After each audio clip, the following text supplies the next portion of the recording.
Hello everybody, today we are going to do our new launch analysis, okay? And before that, right, I'm one of the co-founders of I Quadrant, Ivan Cai, and today, right, we're going to do a deep dive into understanding, do buying ECs make sense at all? So let's bring up the slides and let's take a look. Okay, first of all, we are going to be talking about this project. Provence Residence is actually a project in the Sembawang area. And before that, right, let me run through everyone the usual disclaimers. Please make sure you do your own due diligence before buying a property. This presentation is for educational purpose only. Okay, so first of all, right, if we talk about Provence Residence, right, it's actually a project in the Sembawang area, and it's actually about 550 meters away from the MRT. And if we look at what's happening in this project, right, what you can see is that it's actually in District 27 with 413 units. So when we are talking about a project with like 400 over units, right, it's actually not too bad. It's actually pretty sizable, right? But the thing is, if we are looking at the expected TOP date, right, it's going to be like 5 years from now. So it's actually going to take some time, and it's going to be a 99 years leasehold project, okay? And when we look at this, right, this was actually a government land sales, and this was actually won by MCC Land, and this whole area, right, is actually about 16,000 square meters, and when we add in the bonus GFA area because of the balcony, right, and it will actually be about 41,000 square meters of gross floor area. That means the amount of space, right, that you can build up for living, okay? So the tender price for this land is actually about 233 million, and this works out to be a per square feet per plot ratio of 539. This means that it costs 529, right, for the developer to be able to build anything on it. So when you add in a construction cost for that is about $300, right, for an EC project, and we add in a 5% additional stamp duties for this property, right, we estimate that the developer will have to sell these properties at about 1,100 plus, okay, for it to really make sense for the developer itself. So let's take a look. If we look at these numbers, right, with the unit sizes of this project at about 883 square feet, starting from 883, right, all the way to 1,002, and for the four bedroom being at 1,399, right, square feet, right, you can see that the prices for a 3-bedroom will be about 0.98 for the usual units, for example, the mid-floors units, right, and for the four bedroom, right, we estimate that the price will be about 1.55 million for the mid-floor units too. So having said this, right, let's take a look at what are the conditions regarding buying an EC. So if you're talking about an EC, right, EC or executive condominiums will be more expensive than HDB purely because it's a higher grade of product or higher grade of living, whereby you get like pool and amenities, right? And it's eligible for Singaporeans and PRs, right? Or for a 99-year lease property. So there is actually a MOP condition, minimum occupational period, when it comes to buying an EC. So after you get the keys, you need to stay there for 5 years, okay? And yes, this is there is actually a CPF grant for first timers, and the income ceiling to be able to buy this EC, right, is at 16,000 max. And when we are looking at EC, right, singles are only able to buy, right, if 35 years old, and you need to buy as with another single. Okay, but so what's the difference between EC and private condo? Basically, right, after you own an EC, the first 5 years, you need to serve the MOP. And for the next 5 years, right, you can only sell it to a Singaporean or PR, okay? Only after this whole 10 years is completed, then it's considered fully privatized, right? And you can sell it to foreigners or anyone that is interested to buy this property. So if you're talking about private condo, right, all these conditions, like for example, the income ceiling and like whether you can sell it to foreigners or not, right, doesn't apply. So having said this, right, if you're looking at this project in the Sembawang area, it will be likely for homestay, not exactly as an investment decision. So you will likely see the Singaporeans and PR to be buying in this project and the nearby properties itself. Okay, so let's talk a bit about what are the growth potential of this project and like what are the unique selling points. By the way, if you find that you have some questions regarding this project or the things that you don't totally understand, do remember to post your comments into the chat so that we can answer them as much as possible. And if you're attending this session live, also say hi to us in the chat itself so that we know you're here and we can have a conversation together. Okay. So let's talk about this Provence Residence. When you look at this project itself, one thing that is stands out is that there's actually a lot of available plot of land over here. Those that are lined up are circled in red, and these are empty land. And when you look to the right side, which means you can see that there's this whole yellow piece of land that is not planned or not zoned for future yet. So in other words, it's likely that in the future, there will be a lot of residential properties. And my guess or my opinion is there will be a lot of HDBs in this area that's being built, HDBs or ECs. And when this happens, this is actually a good supply point for the private properties or the ECs around it, because after people stay in HDB, some of them may consider to upgrade, and the ECs and the private properties are where they will be upgrading to. Okay, let's talk about schools. If you're looking at schools, this is actually where the project is, and within a 1 kilometer radius, you can actually see Wellington Primary School. So it's actually ranked 76 under a popularity of like 100 over on salary.sg. And the point is this: if you're buying a property in this Sembawang area and it's only like 3-bedroom and 4-bedroom, then the existence of a school within a 1 kilometer radius is actually very important, because this is where the parents will be sending the kids to, and hence having some schools over here is actually not too bad. So what are the potential growth in this whole area? So even though this project is in the Sembawang area, what you can see is that there's going to be Woodlands Regional Centre development in the future. So this is actually planned for in the master plan. But the thing is, the growth of this whole area may take some time. The full details of any land that's being released for the implementation of this whole activity, it's not really on the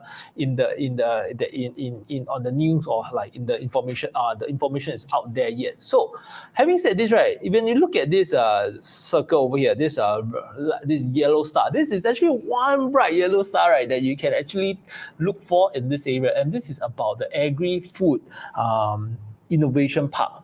So as some of us may know, what's going to happen is that Singapore has this plan for 2030, 30 by 30, 30% food sustainability by the year 2030.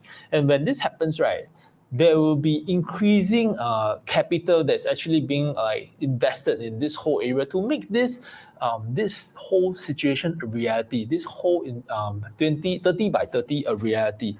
And with all investments, it's actually beneficial, beneficial to the economy and beneficial for employment jobs. Okay, next up, Sembawang is actually not too far from Seletar area, and in the Seletar area, it's actually an aerospace industry. To be frank, at the moment, aerospace is not the best or not the most sexiest industry to be in. But the thing is, if you're buying this property, it's going to be a 5 years, 10 year cycle, because 5 years to construct, 5 years to MOP. And when this happens, 10 years later, will aviation pick up? My take is that it will likely come back again, because it had to. People will be traveling. People will be traveling, and hence, in the future, being at not too far a distance from Seletar Aerospace, this whole project is actually has some growth potential in it. Okay, so let's talk a bit about the developer. So the developer is actually MCC Land. They have developed multiple projects that is also of substantial unit size. So we always want to look for projects, that developers have a solid track record, and this is one of them. Okay, let's compare this project with other new properties around it, because why? When we want to buy a property, we also want to make sense, that when compared to the other new properties, it is one of the better buys. So let's take a look.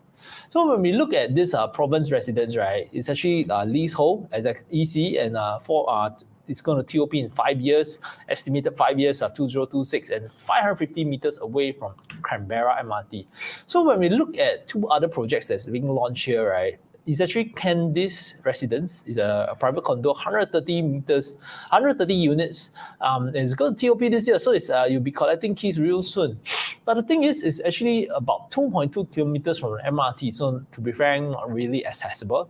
And the other alternative is actually Park Canberra. Okay, it's a leasehold 496 units project, right, with the TOP date being 2023 and 500 meters to Canberra. So this is actually one very competitive project. It's almost side by side, I would say, and it's even closer to MRT.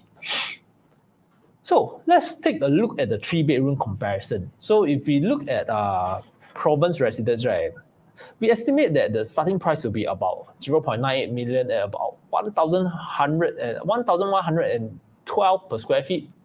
And when we look at Candice Residence, right, it's going to TOP this year, and like past transactions has indicated that the per square feet is 1,200 plus.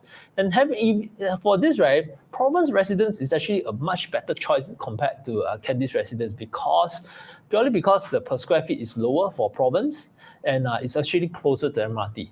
But when we compare Provence Residence with Park Canberra, right, we see that Park Canberra has an earlier TOP date, hence it's actually better. And at the same price at about 0.98 million with per square feet that is actually lower in Park Canberra at 1,062. And it's actually will be a better choice. I would say that it will actually be a better choice. But having said this, right, we are looking at unit 0225. By the way, it's still available. So if you are interested, you can go take a look. In other words, right, if I would to choose between Provence Residence and Park Canberra, I would definitely go for Park Canberra because I'll collect keys in 2 years and I can start to live in it. Okay, let's take a look at the 4-bedroom. 4-bedroom, right, Provence Residence will be at about 1.55 million with the same similar per square feet, right? While we look at Candice, right, again, even though it's smaller in size, the per square feet is actually higher. So as much as possible, I would rather go for something that's closer to the MRT. So Provence Residence will be a better choice. But when we compare this with like Park Canberra, right, what you see is that in the past, right, on the 9th floor, you actually see transactions at about 1.31 million at a similar per square feet. So in other words, right, Park Canberra is a better choice when it compares to Provence Residence. Too bad, fully sold. Okay, so now we have looked at the new launch, right? Let's also do a comparison to the resale because we also cannot purely make a decision on buying a new property based on other surrounding new. We also need to take a look at what are the resale in this area and does it make sense, okay?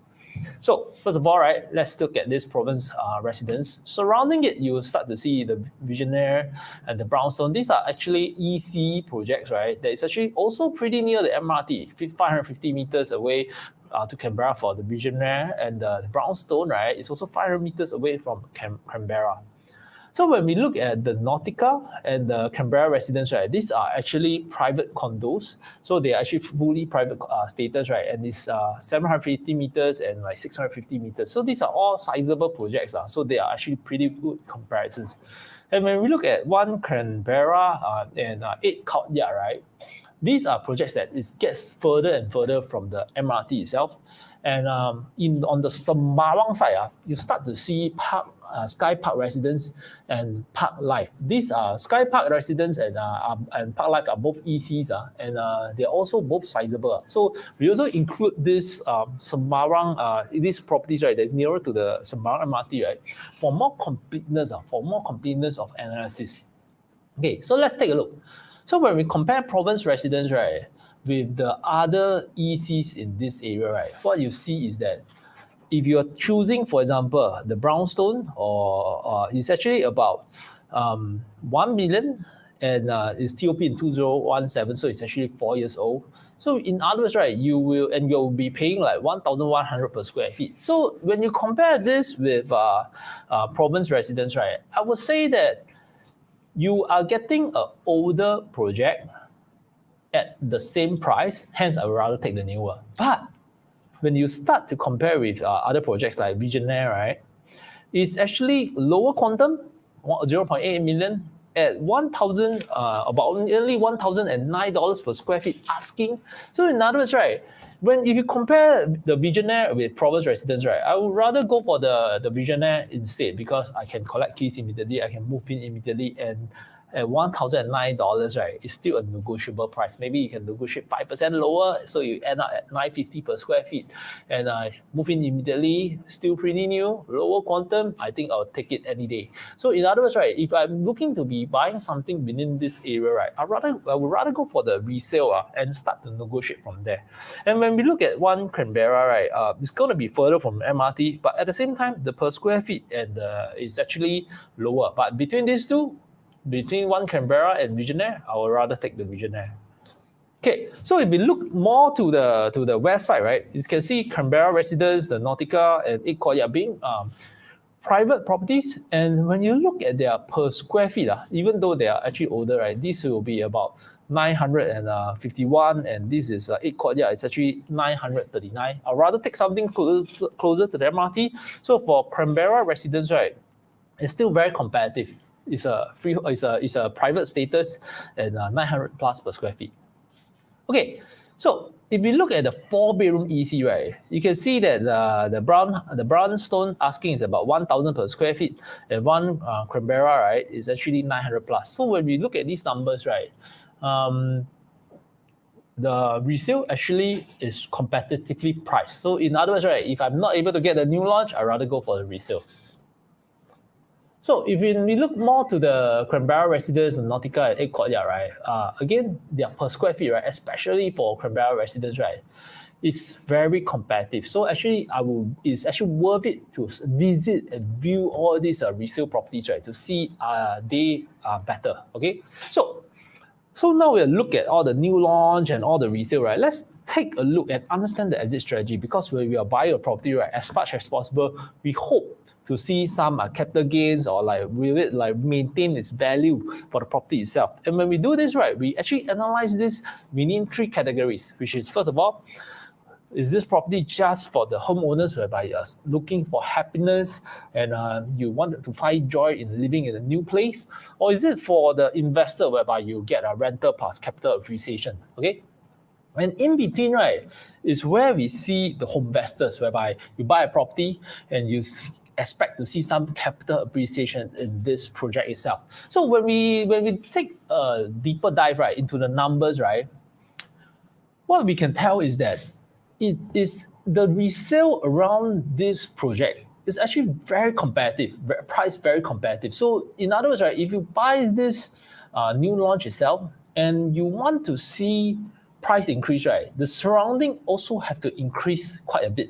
So in other words, right, I would say that this project is more mainly for the homeowners, right, that really want to buy a new property itself to stay and enjoy the new facilities. If not, right, then resale may be something worth looking at. So guys, I hope you all learned something from this video, right, and learn something from this sharing so far. If you do, right, do remember to type into the chat, right, to comment to let us know. And also, if you are on Facebook or YouTube, right, do remember to give us a like or thumbs up. And once again, I'm Ivan Cai, one of the co-founders of I Quadrant, and we'll see you soon again. Bye.